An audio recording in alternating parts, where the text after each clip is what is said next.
Perkenalkan lur, nama saya Icang Pandu, pria tampan dan unyu. Ya, sesuai requestan dari kalian, kali ini kita akan mengalur film bergenre horor, yaitu Open 24 Hours tahun 2018. Bercerita tentang seorang wanita yang baru bebas dari penjara dan mendapat pekerjaan menjaga shift malam di sebuah toko Pertamini. Yang pastinya film-film kayak gini lokasinya pasti saja jauh dari keramaian. Kenapa ya lur ya, kira-kira ya? Kehororan apakah yang akan dialaminya? Langsung aja kita ke request tebak-tebakan dari dulurku Sky DHFV ya. Ikan apa yang suka berhenti? Ayo apa ya, nyerah. Jawabannya ikan paus ya. Paus, play, stop, pause.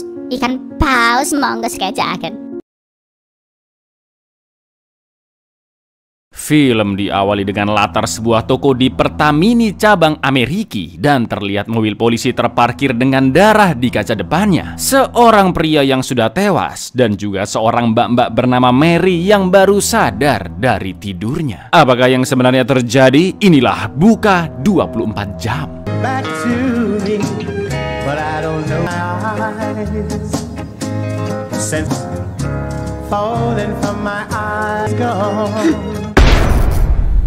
Scene pun flashback saat Mary sedang melamar kerja di Pertamini tersebut. Dia bertemu dengan sang pemilik yaitu Ed. Dan alhamdulillahnya ada lowongan jaga shift malam dari jam 10 sampai jam 6 pagi. Karena lokasi Pertamini ada di jalanan kecil antar kota, Ed menjelaskan jika tidak banyak pelanggan saat malam hari. Paling biasanya hanya pemburu hewan atau petani yang datang sekitar subuh. Dari surat kontrak kerja, Ed yang tahu Mary adalah mantan narapidana bertanya kenapa dia sempat dipenjara. Dengan jujurnya Mary pun mengatakan jika dulu karena suatu insiden dia telah membakar pacarnya bernama James dan sekarang James telah dipenjara. Mary juga baru bebas bersyarat 2 minggu yang lalu dan petugas bebas bersyarat bernama Tom lah yang merekomendasikan Mary untuk bekerja di toko itu. Karena Mary sebegitu inginnya dapat kerja dan berjanji tidak akan membuat masalah, Ed pun akhirnya menerima Mary karena dia yakin kasus pembakaran pacarnya pasti memiliki alasan tersendiri lur. Betapa bahagianya Mary mendengar itu dan dia akan mulai bekerja nanti malam jam 9:30. Ed akan menyuruh pegawai shift pagi bernama Bobby untuk mengajari Mary apa yang harus dikerjakan dan bagaimana cara menggunakan mesin kasir.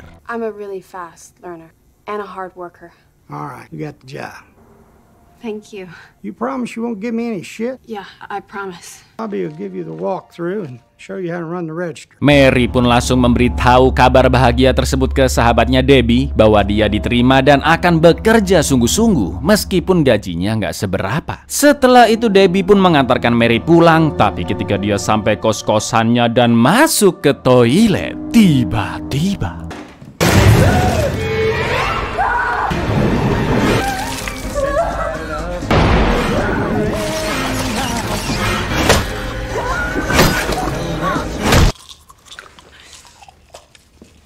ya, ternyata Mary menderita gangguan delusi yang cukup parah lur. Dia seakan-akan melihat pacarnya yang telah terbakar sedang menyiksa wanita. Tak lama kemudian datanglah petugas bebas bersyarat yaitu Tom yang mengecek kondisi Mary sesuai jadwalnya. Tom sudah tahu jika Mary menderita delusi akut dan meminta agar Mary selalu melapor padanya setiap hari. Siang itu Mary makan bareng Debbie untuk merayakan pekerjaan barunya. Lalu tiba-tiba Mary kembali berhalusinasi melihat Debbie berubah menjadi wanita lain dengan darah mengocor deras dari endasnya. Hey, you sure you're okay? Sebagai sahabat, Debbie yang prihatin dengan kondisi Mary memintanya untuk melupakan masa lalu yang kelam tersebut dan fokus untuk menjalani hidupnya.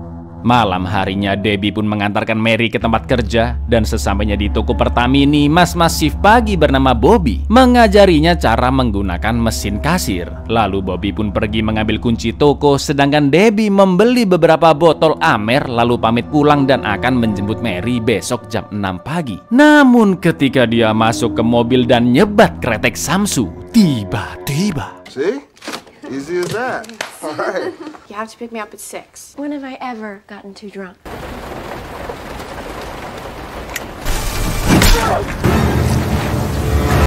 Seonggok pria memakai jas hujan memalu Debbie dong, krik, dan menyeretnya keluar dari mobil. Sementara itu Bobby datang memberikan serenceng kunci toko ke Mary, juga nomor telepon untuk dihubungi sewaktu-waktu, dan pamit pulang duluan. Mary pun akhirnya menjalani hari pertama kerja shift malamnya sendirian. Round one opens the front door, okay? So call me if you have any problems, okay?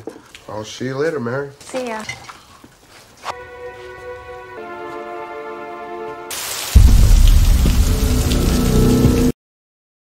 Untuk lebih mengenal seisi toko, Mary pun keliling-keliling lihat-lihat gudang ke area loker dan lanjut nyebat di luar. Tapi tanpa dia sadari ada pria jas hujan yang memantau di belakangnya dan masuk ke dalam toko.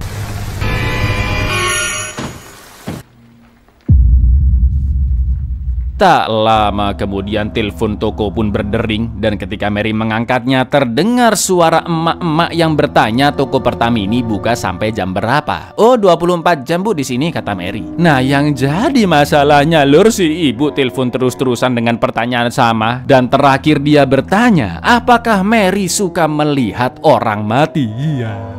How late are you open till? We're open 24 hours. Thank you. How late are you open till? You already... Watching people die. Saat itu juga Mary langsung menenggak obat pengurang delusinya, lalu menelpon Debbie dari toko karena memang saat itu Mary yang baru bebas nggak punya HP. Tapi jelas HP Debbie sudah nonaktif, dan untuk menenangkan diri Mary pun cuci muka di toilet. Lalu setelahnya datanglah mas-mas supir truk yang sebut saja Pak Ijo yang ingin mengisi bensin di sana. Setelah membayar bensin full tank, Pak Ijo pun sempat menggoda Mbak Mary, lalu pergi dari sana dan kartu kreditnya ketinggalan. Mary pun berusaha memanggilnya untuk mengembalikan kartu kredit itu. Tapi tiba-tiba Just get your boyfriend to take care of you.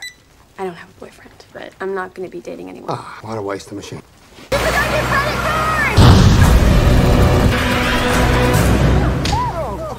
seketika Mary panik karena berhalusinasi melihat pacarnya James yang terbakar, bahkan sampai memukul Bobby yang datang mengecek keadaan Mary. Mary pun meminta maaf dan mengobati luka di bibir Bobby. Mereka ngobrol ngalor ngidul dan Mary akhirnya menceritakan kenapa dia membakar pacarnya James. Usut punya usut, ternyata James adalah pembunuh berantai ternama yang telah membunuh 35 wanita, dan semuanya dilakukan saat hujan seperti malam itu. Hari itu Mary yang baru pulang kerja mencium bau yang sangat-sangat busuk dari ruang bawah tanah rumahnya lur. Air ternyata sudah membanjiri lantai, dan betapa terkejutnya Mary mengetahui cememeunya James adalah pembunuh berantai, di mana mayat-mayat korban wanitanya disimpan di bawah sana. The smell was too much to tan. It was completely flooded. And burying body underneath our house. Saat itu Mary tidak bisa berbuat apa-apa karena James mengancam akan membunuhnya juga seluruh keluarganya jika berani melapor ke polisi. Bahkan James memaksa Mary untuk melihat pembunuhan berikutnya, yaitu seorang wanita yang ditenggelamkan seperti halusinasi yang kita lihat di awal film tadi lur. Sampai akhirnya diam-diam Mary nekat membakar rumah sampai James terkena kobaran apinya, dan polisi pun datang menangkapnya. Begitu pula dengan Mary yang ditangkap karena tidak melaporkan pembunuhan James. Sejak itulah Mary yang trauma mengalami gangguan delusi. Dia tidak bisa membedakan mana yang nyata, mana yang bukan, dan sering melihat korban-korban wanita James yang telah tewas. Mendengar kisahnya, Bobby pun turut prihatin dan dia pun kembali pulang karena kondisi Mary sudah baik-baik saja. But I'm getting better. That's good to hear. I gotta go. Okay. You gonna be okay? Namun naasnya di tengah jalan mobil Bobby mogok, dan ketika dia mengeceknya, si pria jas hujan datang lalu memukulnya dengan palu hingga pingsan.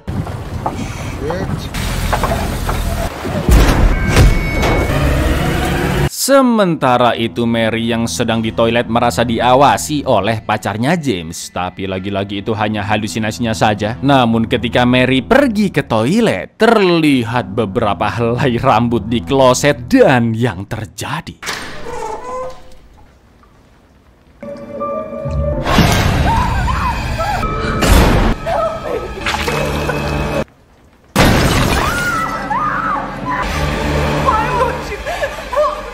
Mary yang ketakutan pun segera kembali ke toko dan sudah ada Tom yang datang untuk mengecek kondisinya. Setelah itu Tom pun pergi ke toilet dan tiba-tiba datanglah pria jas hujan yang tak lain tak bukan adalah James dengan luka bakar di wajahnya.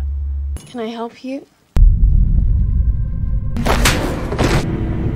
I'm real. James mengatakan jika Mary sama saja seperti dirinya karena Mary membiarkan orang-orang tak bersalah dibunuh oleh James. Atau bisa dibilang Mary ikut menikmati proses pembunuhan itu, padahal karena diancam sama James, ya kan lur. Mary pun menganggap apa yang dilihatnya tidaklah nyata. Dia memejamkan mata dan ketika melek lagi sosok di depannya berubah menjadi seorang wanita paruh baya. Sampai akhirnya dia sadar jika wanita itulah yang menelpon Mary berulang kali. What do you want? You are mistaking me for someone else, dear.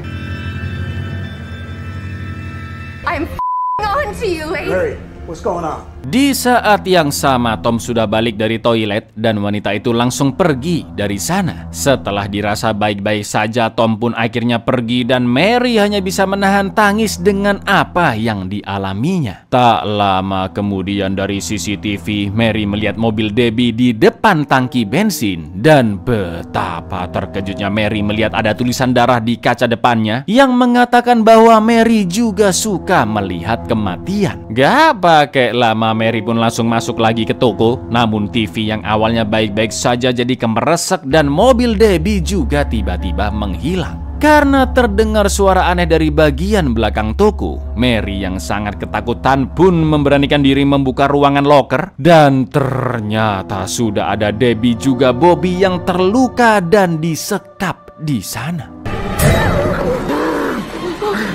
Saat lagi panik-paniknya, Mary kembali bertemu dengan si wanita misterius yang tiba-tiba menunjukkan foto putrinya, lalu menyabet tangan Mary dengan pisau. Wanita itu mengatakan jika putrinya adalah mahasiswi 18 tahun yang telah dibunuh oleh James, dan Mary juga bersalah karena tidak menghentikannya. Pergelutan pun terjadi di antara mereka sampai akhirnya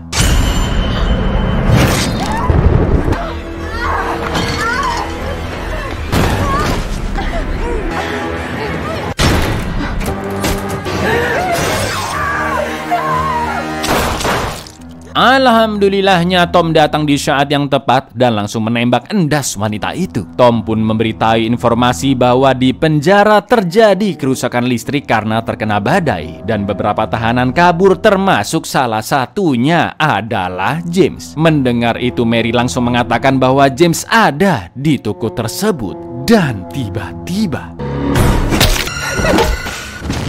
Mary yang tersadar sudah disekap bersama Bobby, Debbie, dan Tom. Lalu tanpa basa-basi, tanpa perasaan bersalah sedikit pun, dengan sadis dan dinginnya psikopat James memukuli Tom berkali-kali dengan palu godam sampai kepalanya hancur.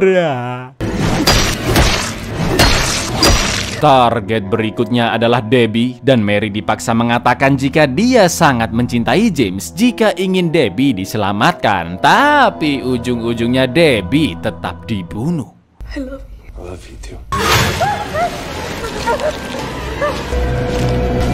Sambil bersiul, James lanjut mengambil bensin dan mulai mengguyur Bobby. Tepat ketika api akan dilemparkan, terdengar bunyi lonceng tanda pengunjung datang, yang ternyata itu adalah Pak Ijo.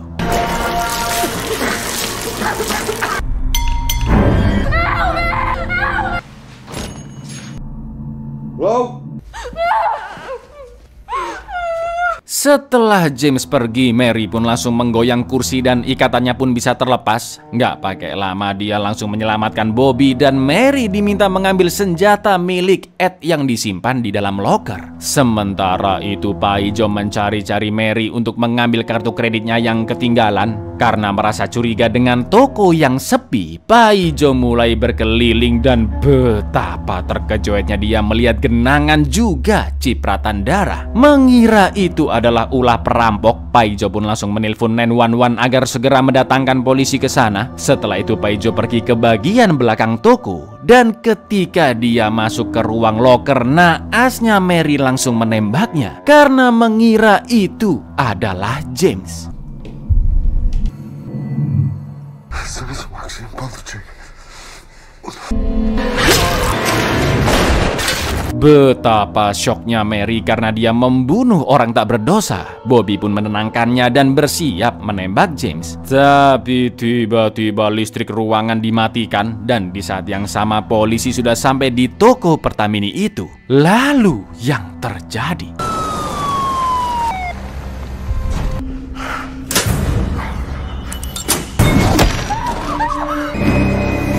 Mary yang ketakutan pun langsung menemui Pak Polisi dan mengatakan jika pembunuh berantai James ada di dalam toko. Mendengar nama tersebut, polisi pun segera meminta Mary masuk ke dalam mobil. Tapi tiba-tiba James Lincolnfield. He's coming after me. He's coming. We need to leave now. Mary pun gercep kabur ke dalam hutan sampai ke area pembuangan barang-barang rongsok dan mengambil sekop sebagai senjatanya. Mary pun berhasil memukul James. Dia kembali ke toko dan langsung bersembunyi di ruang belakang, lalu mengambil dekorasi kepala rusa untuk bersiap-siap membunuh James. Sementara itu James yang tentunya masih hidup terus mencari Mary di dalam toko untuk membawanya pulang dan hidup bersama. Sampai akhirnya I'm not leaving here without you, Mary. Stay with me.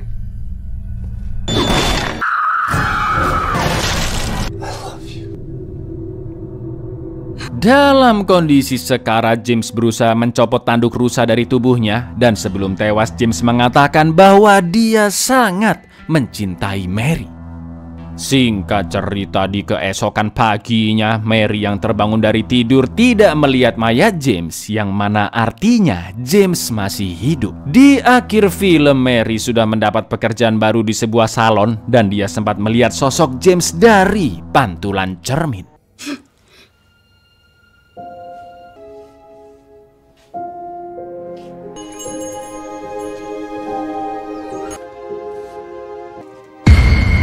Buyar, endingnya itu loh kok gantung banget ya Lur ya. Dan ada beberapa hal yang nggak dijelaskan, pasti kalian juga bertanya-tanya Lur. Tapi ya namanya film ya, buat tontonan ringan oke lah. Lagi pula ini Mbak Mer nyari cowok kok pembunuh berantai. Mending juga sama aku. Cuaks. Assalamualaikum Lur.